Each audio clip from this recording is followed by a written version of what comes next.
Alex here with the legal nuts and bolts video on Aggrieved. This is a really complicated issue just because there are different ways, different contexts in which these questions come to me. Is like, am I an aggrieved party of this and am I an aggrieved party of that? And the reason people are asking is because they want to know if they can file an appeal. And that's one of the requirements, is that if the judge makes an order and it's wrong, but you're not aggrieved by it, there's nothing you can do. The Supreme Court and the courts of appeals don't have time. They're too busy. They have too many cases. If a judge is making mistakes that aren't having any impact on your rights, there's nothing that they're going to do to help you. They just don't care. So if it does aggrieve you, then they will help you. That's one of the requirements. And if you're aggrieved, then you've satisfied one of the requirements. My understanding, and by the way, guys, I tried to get into all kinds of details in a previous version of this video, and it just got really complicated. So I'm just going to stick with my understanding. Make sure you do your own research, check your own state. And I'm just going to define this as carefully as I can to make this video as clean and understandable as I can and not as confusing as it was the last time I tried. So anyway, my understanding is that you're aggrieved if your rights are substantially affected. And in the context of child custody, that could be legal custody, physical custody, maybe like an order changing child support, something like that.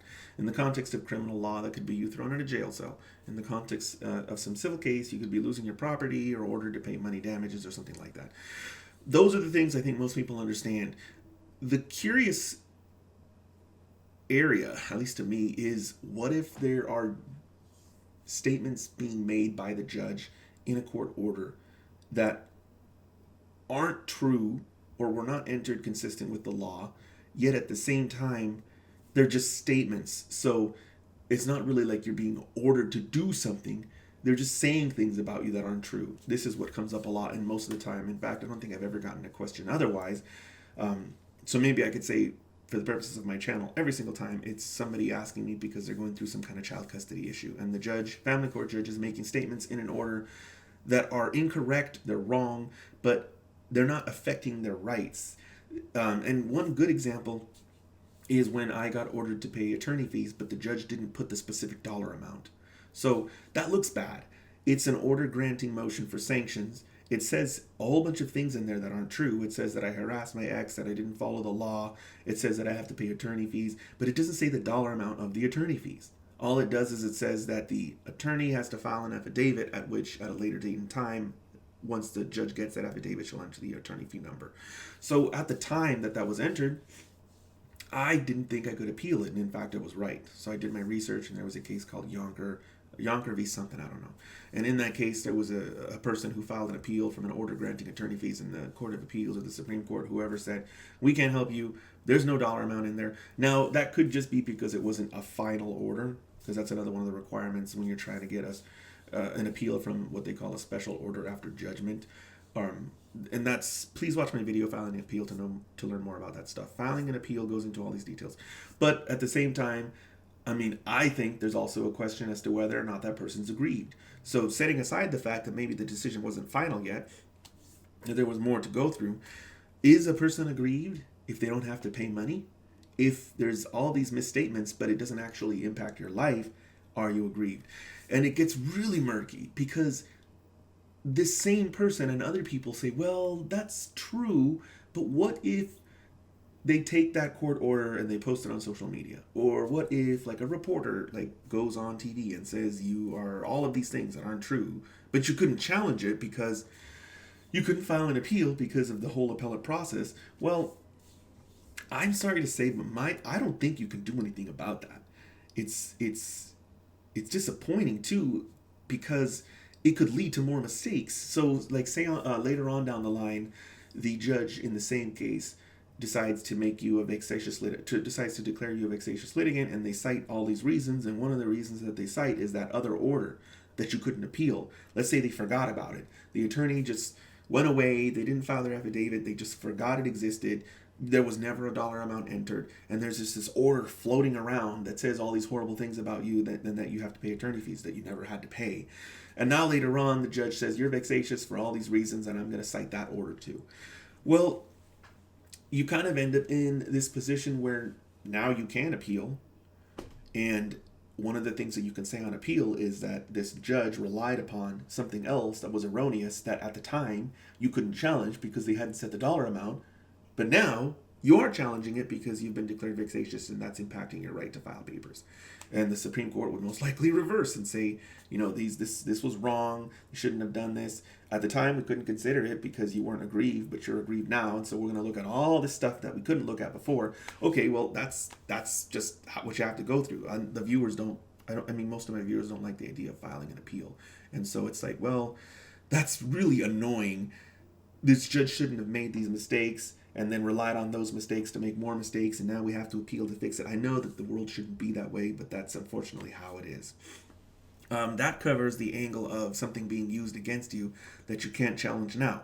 The answer to that question is, well, if it's used against you later in a way that's harmful to you, you can challenge it then, as annoying as it is to have to just kind of live with it for, I don't know how long you're waiting, but you can challenge it then, and then at that point in time, the Supreme Court's not just going to blindly believe that you didn't appeal something so you're stuck with it. They're going to say, we know the rules. We're the Supreme Court. You didn't appeal that because you couldn't. You're not allowed to. So the reason for not appealing, we understand as the Supreme Court that you just couldn't do it and you're appealing now and we'll take care of you now. So that handles, I hope, one side of a two-sided coin. The other side is the whole, I'm going to just say defamation side. I don't think there's anything you can do about this at all. I'm going to use my own case again. I'll use my my publication in Falcone v. Secretary of State. If you read the publication, Falcone v. Secretary of State, somewhere within the first 2 or 3 paragraphs, there's a statement that the court found, or that the Secretary of State issued my ex a fictitious address based on evidence of domestic violence. Okay. So somebody could read that and they could post it on social media. They could run it in news and they can all say, hey, the Supreme Court says there's evidence of him committing domestic violence because it's in this order.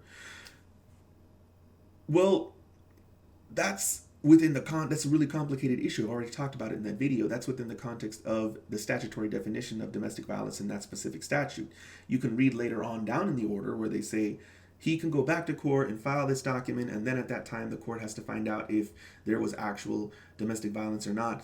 But that's going to be confusing for a lot of people. It's still going to be defaming you in a weird way, in the way we understand it as non-legal people, but the Supreme Court and the courts don't really care. Those documents aren't written for us lay people to understand. If they were, they'd be written differently, to be quite honest. Those documents are written, they're published for them to understand, for lawyers and judges to understand. And so a lawyer and judge could read that and they could say, well, yeah, they're saying there's evidence of domestic violence, but we as an attorney that's trained in the law know that that's talking specifically about this one statute, and this is actually about whether there was real evidence or not. Lawyers will know that, judges will understand that, regular people won't understand that, and it doesn't matter. I don't think it matters. I don't think there's anything anyone can do about it. I tried to file a motion in that case saying, hey, I would appreciate it if you clarified this, because I was worried that it was going to be used in that way, shape, or form, and it didn't matter. They denied the motion. So you're just going to have these really unfortunate situations when you're dealing with judges where they could say things in their orders and you can't fix them just because it makes you look bad. I mean, I've gone through it on my channel. That's just one example that I gave you guys, which is the biggest example. It's like, I mean, it sucks. It's going to confuse people. It's going to make people think that there's things going on that never went on because they're not trained legal professionals. And the perspective of the courts is, well, what do you expect? People aren't trained legal professionals. They're going to be mistaken, and too bad. I mean, I think that it makes people upset because they're like, this is affecting my life. This could make me look bad. People could say that, I'm doing things that I'm not doing just because they don't understand this technical legal perspective here. But the judiciary is doing its own thing, and I hate to say that they don't care, but I mean, if they did care, they would have some kind of remedy in place to fix that kind of stuff. Maybe they don't care because they just don't have time to deal with it because they have too many things that they're going through and too many other things. Maybe they don't want to alter the way that they write these legal opinions because they've been writing them that way for a long time, and that's the way that works. But that's it's like a really bad conclusion that I'm coming to tell you guys is you're not aggrieved. At least I don't think you're aggrieved just because the court has stated something that can be used on social media or by a reporter to make you look bad. It's just sorry. And I mean, I feel like I'm not sort of out of place for saying that because it's not just you guys that are going through that, but me too. There's all kinds of stuff in my court orders that they could post on social media or put in the news that could make people think a certain thing because it's just one snippet in an 8-year long process in a 190, I don't know what part I'm on now, series in the My Docket series. It's too easy to do that, and it's probably it's just one of those things that you just can't do anything with. You're not aggrieved just because the judge is saying things that aren't true. You have to find some way to tie it into an appeal, and if you can't, then you just have to live with it. And in my case, I ended up getting published, and later on I won in that particular situation with the confidential address program. In fact, if I remember correctly, I even filed a notice in the Supreme Court saying, hey, this fictitious address was canceled. And the reason I filed it was I was thinking maybe someday a lawyer for like a news reporter or something goes through this and reads this and it makes me look bad, and then they can see at the bottom, oh, he won. I mean, it's never going to happen. But at the time that I thought I need to protect my reputation, I thought maybe that would happen. I have all these years of experience now, and if somebody's going to use something against you, they're just going to use it against you. They're not going to care what the truth is. So it's not a really good video. It's not a good video in the sense of happy outcome. I think that my perspective is clear to you guys at this point, and you really have to look into your own state for what the definition of aggrieved is. Maybe you're in a state where things are different. You know what? I have seen it where lower court judges will correct their own decisions. And, I can only think of one example, and it was an attorney who asked. So the lower court judge had made a statement that the attorney didn't like, that they felt damaged their reputation. And then the attorney went back and said, hey, I need my reputation fixed. Please fix this. Which I thought was strange at the time, because it's like, isn't this about the litigant? Aren't the parties the ones whose rights are being affected? But the lawyer felt he had to, on his own, separately from his client, say, I want you to fix this order because it affects my reputation in a damaging way. And the judge actually went ahead and did it. So I don't know if that's something that's allowed or not. I don't know if that's just because they were friends. But there may be something special for attorneys where they can challenge a decision, maybe even using a writ petition. Maybe that's a mechanism that somebody can use to fix something like this. Maybe that the rules that require consideration on direct appeal are the rules that require you to be aggrieved, and maybe petitions for writ of mandamus are different and they can cover stuff like that. It's possible. Maybe like there's a case out there where a really famous person wanted to fix an order that didn't affect their money or their property but just made them look bad. And I don't know, there may be something out there, guys. I've looked, I haven't found anything. I can only remember this case that didn't even involve an appellate court, where it was just a family court judge just in the lower court level taking care of an attorney who said, please fix this order so I don't look bad. So when it comes to stuff like that, watch my video on the topic discretion, and you can also watch my video on the topic self-representation bias, because those two videos go into the psychology as to why the judges are typically a whole lot nicer to lawyers than they are to self-represented people. Please post something down in the comments below, guys, if you still have any questions on this. I really hope that this was a useless video. That this was a useful video.